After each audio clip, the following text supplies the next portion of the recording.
Welcome to Digging Up Dillinger. I'm your host, Joe Malillo, and we're back again for another episode. If you're watching on YouTube, you have a real treat. We got 7 boxes, 7 interviews here on the video call, and I'm very excited not only to introduce some new friends of ours, but talk about a subject that's very interesting when it comes to FBI investigations.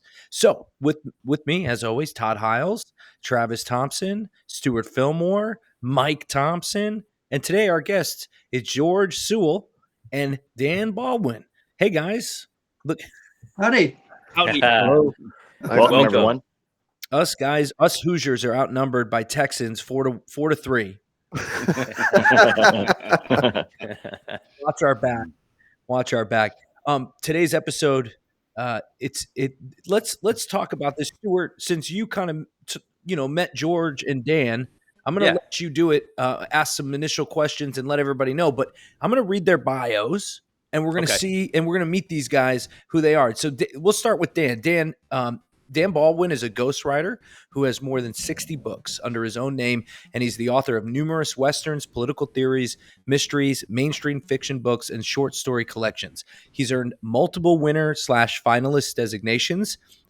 This is for Best Book Awards, National Indie Excellence Awards, Book Excellence Awards, Society Southwestern Authors Competition. So much. New Mexico, Arizona Book Awards competitions. He's a co-founder of Find Me, an international association of psychics dedicated to finding missing persons, a public speaker on the paranormal, and an active investigator of what he calls the other side of everything. I love that. That's the coolest thing. He's the investigator of the other side of everything.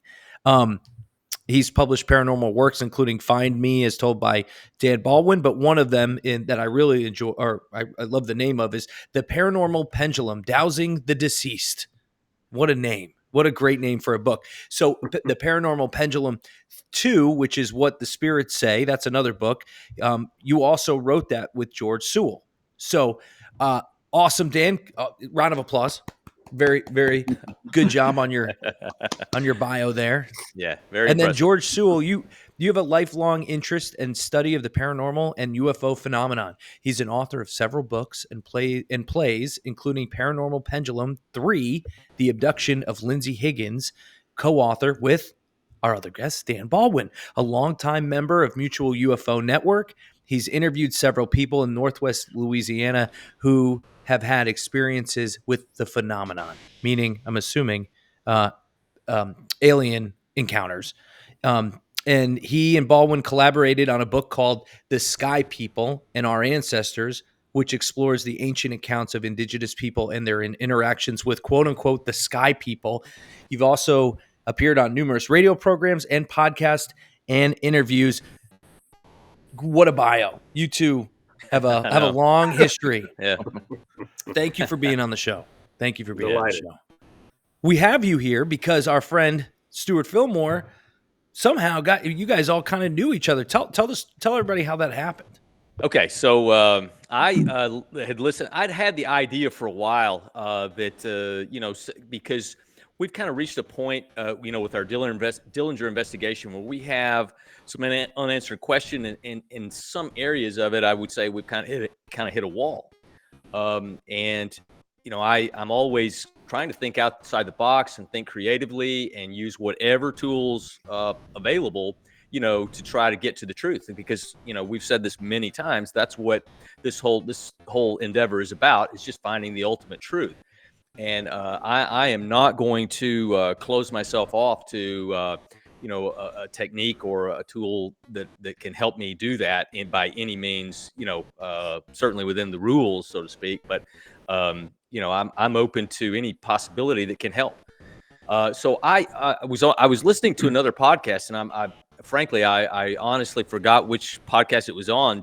George, you were on it, and I was very fascinated by it. And at the end of it, I think you mentioned somehow it came up that you were from Shreveport or in the Shreveport area, and I live over in Tyler, so I'm. We're not that far apart. And I just thought, I'm going to reach out, see if I can reach out and see if there's any possibilities that we could apply some kind of paranormal expertise, to the Dillinger case to see if if there's a way we could get some leads going, because I know from my own experience in law enforcement that many times in cold cases or just in missing person cases, the police have successfully used psychic abilities, whatever you want to call them. I have no explanation for them, but again, I'm not, if it works, what's the old saying? It ain't crazy if it works, and so I'm open to trying it, and so that's when I reached out to George and I explained, what kind of what our project here was. We're just trying to figure out some unexplained and unsolved areas of the Dillinger case. And so I ended up meeting with George and Dan, and we had a fantastic time. I think we just really hit it off. I felt like I'd only been there about 30 minutes, and I think I ended up staying a couple hours or more. You old boys would have fun, wouldn't you? You guys look like old dogs if I ever saw it. So what a great connection. So that's it. Yeah. Yeah, this was awesome. I mean, I'm so glad you were able to find them, George and Dan. You kind of know what we're doing in terms of the podcast. Let's talk a little bit about the investigations that you've been a part of. Talk about your tactics and really what we were talking about kind of right before we came on air here. What do you all, give it a chance. We've been talking the whole time. So Dan or George, take it away at this point. Tell us what you do. Let me start, because I can tell you a real world example of how pendulum dowsing works in finding things. We were working a case of a missing person who, he was an avid outdoorsman, hunter, had 4-wheel drive, was out all the time. And he went missing, and his family was worried about him. He was very depressed. And they said, we know he's somewhere he's in Colorado or Arizona or Utah or Colorado. That's your search area. Okay, got it. Pretty good. So, a group of psychics worked on it together. And one of the problems the police authorities have with working with psychics, they can be absolutely right, and the information can be absolutely of no use whatsoever. For example, one of the psychics came up with a perfect description of the location where the guy was missing. She said, there's a dirt road, there's an old barbed wire fence, there are 3 buildings that are abandoned, there's a corral, there is a stream running down there. It's a frequent place, a place where people frequently camp. You have to go through a metal gate that's silver. There's red striping on the gate, and around the trees there are red stripes around the trees. Okay, how many places in those 4 states have trees and roads and creeks and abandoned buildings? I mean, it's a perfect description, but it does the cops absolutely no good. One of the benefits of using a little pendulum dowsing technique is through a series of yes or no questions, you can narrow down that area. For example, is he in Arizona? Yes. Is he in northern Arizona? Yes. Is he in northeastern Arizona? Yes. Just a few questions, you can narrow down the focus of your search area. And if you keep working at it, you can get the area down to such a small area that you need a topological map or even Google Earth. And you can actually get lat longs through pendulum dowsing. So if you're right, you go, the authorities can go right there. If you're wrong, they can go right there, and they know you're wrong right off the bat. But one of the benefits of pendulum dowsing is you can get extremely accurate answers that you can verify. Break it down for the most simplest. Pretend like I've never seen pendulum dowsing before in our life. Yeah. How do you do it? How do you hold it? What are you doing? What does it look like? Kind of what's the material you use? Yeah. Can you use anything? Can I use my necklace right here? Right? Tell us a little bit about that. Yeah, and to finish that story, we did find the guy. We did find him, and her description. By the way, her description was right on target, and the red striping around the tree was red paint where they were going to be thinned out by the Forest Service. Wow. Unfortunately, the guy had committed suicide. we were able to locate the guy in a matter of hours instead of a matter of weeks and months or years. Okay. Yeah. In terms of pendulum dowsing, a pendulum is nothing more than a weight on a string. And it doesn't matter what the material is. I've got rock, plastic, wood, metal, you name it. It doesn't matter. As long as you feel comfortable, it's a weight that you're comfortable with, and the string is a length you're comfortable with. That's all that matters. There's no magic whatsoever. It's a rock on a string. That's all it is. And what happens is it's a little bit like hypnotism, watch the watch, watch the watch. Yeah. While your conscious mind is watching the watch, your subconscious mind is freed up. Your subconscious mind makes contact with the other side of everything. And you can define that however you want to define it. But the answers are out there. And your subconscious mind retrieves the answers, pulls down the answers, floods it through your body, and your subconscious mind directs the movements of your fingers to yes or no. And you have to ask yes or no questions. What does it look like for a yes versus a no? What's the movement? Well, it's basically 9 times out of 10, a right swing is a yes, a left swing is a no. If it goes back and forth, chances are you've asked the question in a wrong way. For example, you can't say, is the man I'm looking for a blonde or a brunette? There's no yes or no answer to that. So you have to go, is the man I'm looking for a blonde? No. Is the man I'm looking for a brunette? You get a yes. That's why it takes so long. George, again, there's no magic. There's no mystery. It's a weight on a string. Mm. The magic is up here. Yeah, because it has to be yes or no, you have to be very, very specific in your questions, which means you get really more familiar with the subject. So it's slow, but by golly, does it provide the information? Just so our listeners know, we're going to try this at the end. And although it's not the most perfect circumstances for a session like this, we're going to do it anyway. And there's 5 of us here. We're going to do maybe 5 questions. So George, you're giving us a hint. We got to come up with very specific yes or no answers for our project. I mean, so Travis, Mike, Todd, Stuart, you guys are smart guys. Get going on these questions. Figure it out, okay? You got about half an hour to figure out 5 questions, and then Dan's going to do it here on the podcast live. Okay. Okay. Great. Got it. Let me answer one question. Please. Yeah, please. Let me answer one question because you're going to ask, is John Dillinger alive? Somebody will ask that question. No, we will not be asking. No, we're not going to. None of us. Okay. Well, the answer is yes. By the way, your audience who are interested in dowsing need to understand this. George is absolutely right about the importance of asking the questions, because if you're looking for a missing person and you ask, is the person alive? The person is alive. The body may be dead. The physical body may be dead, but the person is still alive because the spirit goes on. Okay. So when you're asking questions about is the missing person alive, you really need to ask, is the missing person physically alive? Was John Dillinger? Go ahead. I'm sorry. Well, he was born in 1903, so I don't think he's still in the physical realm.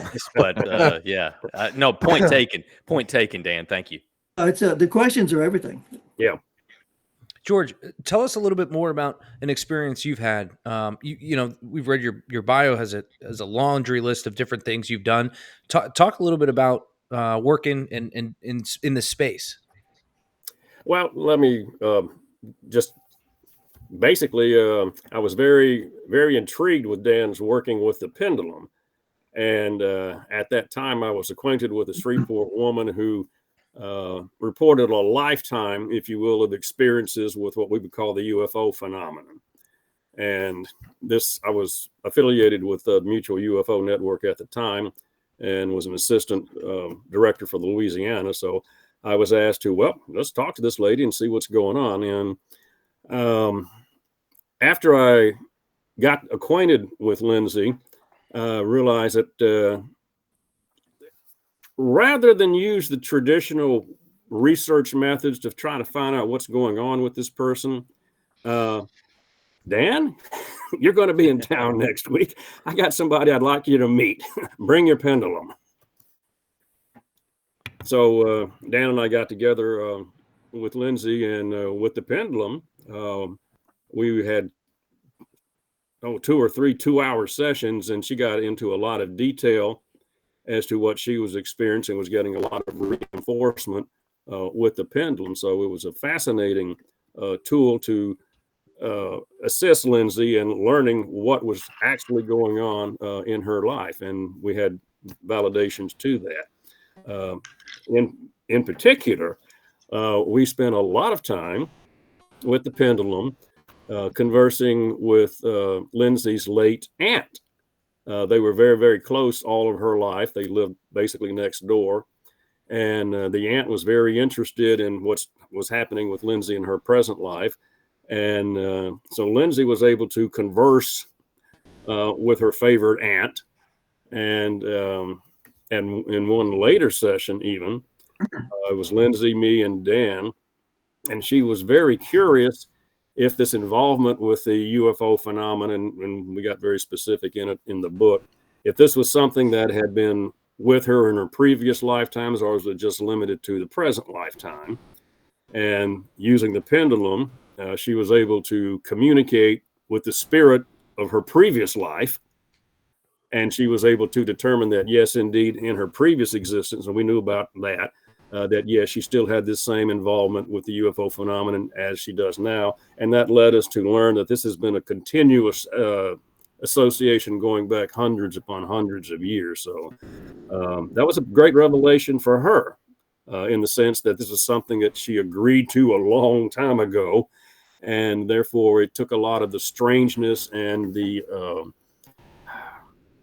weirdness out of it. Yeah, the whole thing's kind of strange, but it put it in context that was very useful for her. I don't think it's strange. It's interesting. Well, no, it's really interesting. And George, that now you were also I think with her on a TV show, right? Was that on Netflix, I think, or where was that? Yeah, Lindsay has had a lifetime of these experiences, and she reached a point finally, I can't sit on this anymore. I've got to get this out. And she basically put it out there on, I forget what the initial platform was, but it caught the attention of some producers in Los Angeles. And they were in the process of coming up with a series for Netflix called Haunted. And they approached Lindsay about doing her story as one of the episodes of their first season. And she said, sure, fine, be happy to. And they asked, well, is there anybody else who knows about your background? We would like for them to come too. And she said, oh, well, that would be George. So I got to go with Lindsay out to Hollywood for the shoot. And I was fascinated with just how many people tuned in and were really, really interested in her experience and very similar experiences. That continues to amaze me, just how many people really harbor an interest in this field. It's much more vocal now, of course, than it was 20, 30 years ago, but the numbers are, I'm delighted. It's just something a lot of people are interested in. Yeah, it's fascinating, actually. Hey, when it comes to FBI investigations, just investigations in general, I'm going to play devil's advocate and do not take this any other way other than I'm playing devil's advocate. But you guys sound nuts. I'm only kidding. I mean, like, no, so what else is new? Yeah, there it is. I like it. Welcome to the club. You know, what are when people, maybe, do you have a story, or can you tell the listeners something that happened where someone was a super skeptic and then something happened and all of a sudden now they're not a skeptic? Obviously, Dan told the story of narrowing it down and finding a body and a description really quickly. But, either one of you, I mean, this is really interesting stuff. I think this is just a natural questioning that's going through listeners' heads of, come on, guys, you're swinging a rock. Like, it could be interpreted any way, convince me as a listener here. You know what I'm saying? Yeah, I can give you an example, and it's an example that has happened many, many, many times. But I was doing I was visiting some friends back in Louisiana, and they wanted to see see me do the pendulum dowsing work. And I said, well, yeah, I'll do a demonstration. And they wanted to see if somebody they knew from who had crossed over would come back. I said, well, yeah, well, let's see what happens. So I started doing the pendulum work, and when I'm doing any work, I try to get a very accurate description. In other words, the same like you would if you were a policeman looking for a description of a perpetrator. I try to get a physical description. How tall was the guy? Is it a male? Is it a female? Is he blonde? Is he brunette? Blue eyes, brown eyes? Is he heavy? Is he lightweight? Is he black, white, Eurasian, whatever? Does he have any identifying scars, medical scars? Does he have any tattoos? Where did he die? How did he die? Where did he live? Yeah, that sort of just basically build a profile. And I was going through building the profile, and my friend had kind of a funny look on his face. And I said, "What's the matter?" I've been doing this for about 15 minutes. He said, "That's my grandfather." Oh, wow. He said, "You have described 100% my grandfather." Of course, I never met the guy's grandfather. But he said, "You got it right down to out of something like you got it right down to his tattoo on his arm." And that just shows you, I'm not claiming the pendulum dowsing works all the time. Right. Psychics have bad days like everybody else, but when it works, it's phenomenally accurate. And one of the way he's breaking up a little bit. Everything we possibly can. There you go. Yeah, we try to verify everything that we can through interviewing other people. Right. News reports, magazines, that sort of thing. But the pendulum dowsing, it's a great way to get started, and it's a great way to verify stuff that can be verified in other means. Right. And that's part of the problem we have, right? Is we have a lot of information. And hey, if you want a description of John Dillinger, look behind Travis. There's a couple of pictures of him right there for our questioning here coming up at the end of the podcast. But yeah, that's one of the main problems. Sorry, we have all this thing, all these answers, all these questions, I should say, and what we think are answers or evidence. And we will try anything once. That's, I think, the goal. Absolutely. Yeah. There's the t-shirt. We will try anything once. Let me throw in another example from the police world. I was doing a search and recovery up in Yavapai County. And this was on a Saturday, and I was my part of the search. I went out and did what they call ground pounding. I did my psychic work, and then I would go out with the rescue crew or the recovery crew. And I was walking with these two deputy sheriffs, and both said, Dan, we don't believe in this psychic stuff that you guys are doing. He said, but you guys have information that only we and only the killers have. So you've tapped into something, and we're out here on our day off because of that. Right. Yep. I got a quick question. How many cases have you used where it's like a witness to a crime, and that maybe they can't remember what they saw, but then after sitting down with you, you can find out that they can remember like the license plate of the car and remember more facts of the crime? Is that possible? Well, that's more a hypnotism. Mm-hmm. Okay. Mm-hmm. But yeah, somebody could sit down and say, what is the license plate of the car that got away? You could do you could take a chart, they have a numerical chart, and give me the first digit, give me the second digit, give me the third digit, give me the fourth digit. And you could get the license plate number that way. And I've done that. Okay. Yeah. Wow. What do you think is the most effective, most success rate on a project, in your opinion? I mean, like, is there something that's like, I know this is going to be a good one, or it's, like you said, it's just having a good day or a bad day reading it? I don't have any feel for that. I just start doing the reading. Yeah, interesting. And once you get into it, sometimes I've done a couple of cases where I've gotten, I don't know, maybe half an hour into the case, and I realize, this is not something I need to be working on, and I backed out just because of a bad feeling. But, interesting. George, you're shaking your head. One thing I would make known is that when Dan and I are talking about using the pendulum, we're using it for research. It's not as an entertainment thing or a spooky. It is a a validated, at least in our experience, tool to conduct research. Right. I love it. I mean, I would say, Yeah. I think that was one of my main questions too, because, this could be construed as woo woo, kind of not, obviously your experience is telling it different. And obviously everybody has an experience of their own. But like Dan said, right? The FBI guys or the investigation crew was on their day off because he was pulling stuff Yeah. that nobody else knew. That's pretty hardcore. Mhm. Exactly. And a good investigator is not going to discount that just because that's not something that is, that's in your normal toolbox. So, especially when it's a matter of life and death and that kind of thing, Mhm. man, I think anything's on the table. And, you're just not going to just discount that. I think you're foolish if you do. Well, I've told police before, but many times I said, look, you would accept an anonymous call from somebody with a tip, and you would act on that tip. Yeah. Why won't you take, Yep. why don't you take information from a vetted psychic who has a track record of coming up with valuable information and treat that with at least the same equality you would an anonymous tip? And the logical answer is that there is no reason. I mean, it's Yeah, something exactly. exactly. You should do it.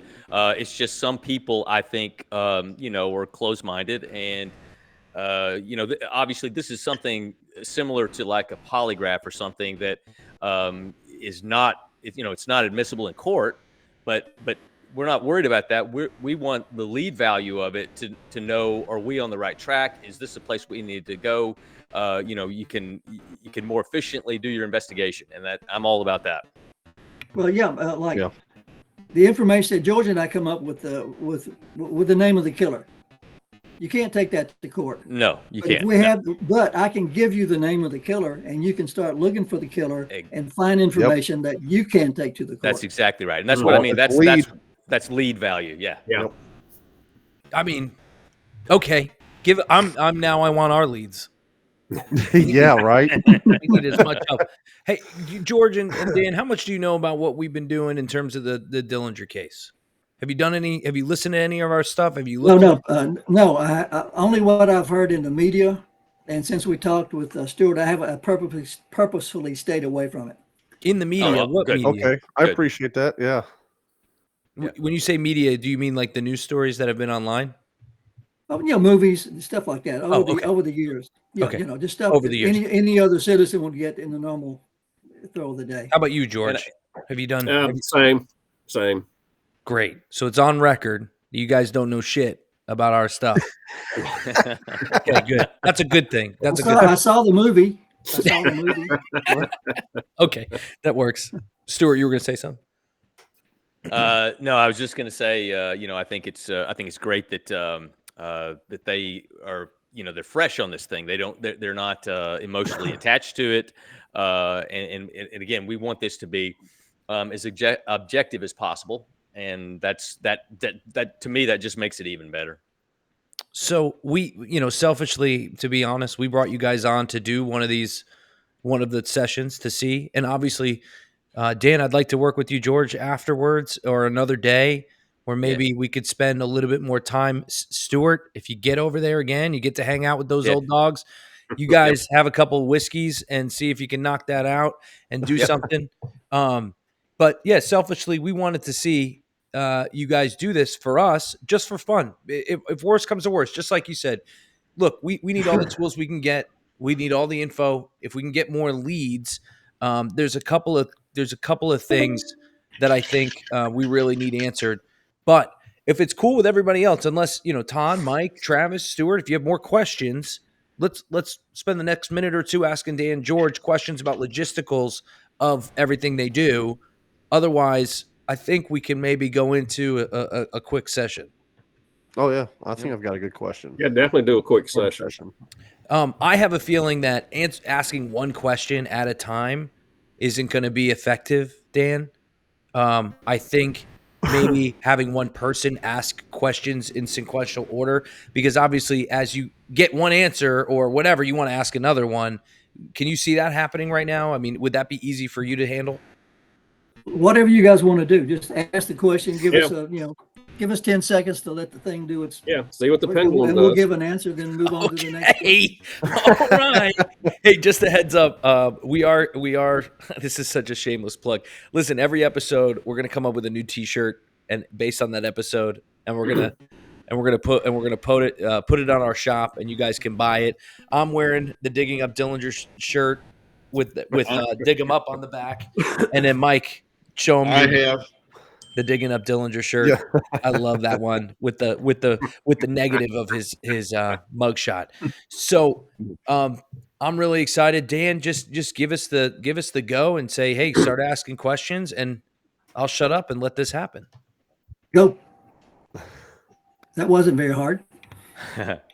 Joe, I texted you my question. If you want to kind of be the Okay. central hub there. Okay. All right. Was the map deliberately hidden from the authorities? Define map. Was the Shell road map, the 1934 Shell road map that was found at the Dillinger farm in 2018, at the time it was initially buried, was that to hide it from the authorities?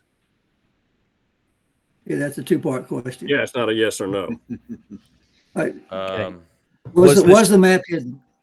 Was the Shell road map? Well, I'm sorry. The map was buried. We know it was buried. Was it buried to hide it from the authorities? That's a yes. That's a yes. Okay. I just love it. George, are you doing this? I love it. Okay. Joe, I just sent you. You a guys question. just ask the questions. Don't send it to me. Yeah, just go ahead. Yeah. All right, Dan. Did the FBI cover up the truth around Dillinger's death in 1934? I got to know. I'm getting a yes. Okay. Okay. Now, what does that mean? Did the Does that mean maybe we need to be more specific in that? Yeah, try another one. Yeah. Yeah. I got one Try question. did All right, go ahead, elements Mike. of the. When you said FBI, that meant the whole organization. Can you refine that? Yeah, I was just about to say. Yeah, I can refine that. Did J. Edgar Hoover cover up the truth around Dillinger's That's a death yes. in 19? Yeah, I That's a got a yes. quick Wow. yes on that also. That's a yes. Oh, wow. Okay. See the All right. difference in. You see the I importance. got of an easy, phrasing the direct questions? question. Mhm. Go ahead, Mike. Is John Dillinger's body in Indiana? I got to know. I got to know. Holy moly. Get out of here, you guys. I You guys are love it. playing Okay. with us. You're teasing Okay. us. I know it's Wow. I suppose does that mean something? Yes. Yeah, it does. Yes. And Email me, that's what I bet. please. How about this? Big time. Did John Dillinger send a picture of himself in 1961? No. I'm getting a no. Okay, No. let's refine that because it was in 1959. Oh, word. Did John Dillinger send a picture of himself to the Indianapolis Star in 1959? I'm getting a no. I'm still, yeah, no. Okay. Okay. All right. Okay. Hey, Joe, how Nick, about a question? Go ahead. Does the map hold any type of a clue?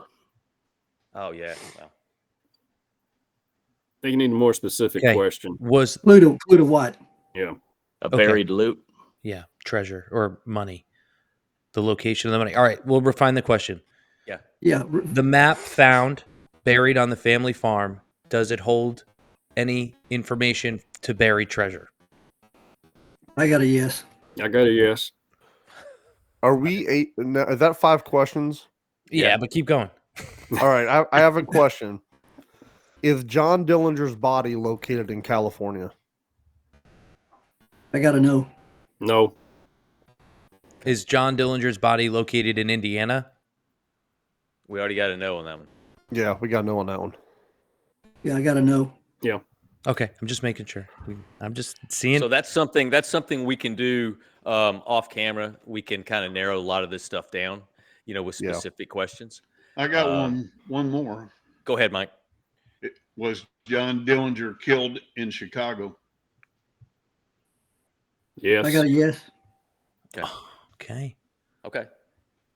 I mean that. Yeah. Okay. Interesting. Okay. If for what it's worth, I've been to the biograph. Yeah. Okay. Somebody was killed there If somebody was killed there. for sure. Okay. Any other ones? How about this? Is any of John Dillinger's loot still not found or still lost? I'm getting a yes before you Strong yes. finish. A Yeah. strong yes. Okay. Strong Mhm. yes. Okay. Great. So see, that's something that with a lot of, if I understand Dan and George on this, that's something that we can narrow down. It's going to be somewhat laborious, I think. Because like Dan said, you have to eliminate: is it in northern Arizona or southern Arizona? Yeah. And you narrow Okay. it down like that. So it But sounds to me like, you can get it down to latitude and longitude. How about I got a boy. couple more. I got a couple more. One I really want. Did John Dillinger kill anybody? That's a yes. I'm not getting a yes or a no. Which How about this? Redefine it. Did he Did John knowingly? Dillinger knowingly kill anyone? yes. I gotta know. Okay. So see, All right. that's That's that, a good question. but it's also- that's really interesting because that's such an open question with what we know Mhm. with the available record.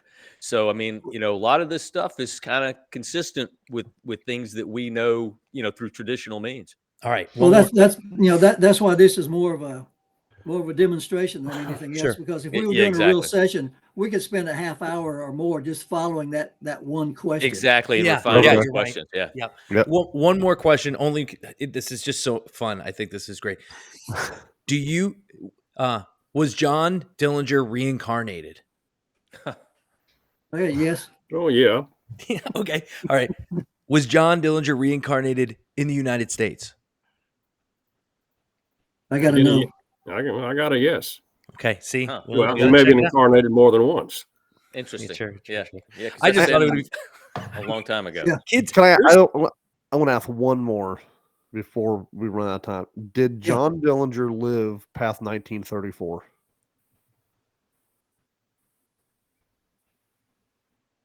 I'm getting to know. Mm. I got to know. Okay. All right. So I The think body's what we're not in Indiana, but he didn't live past 1934. exactly. Yeah.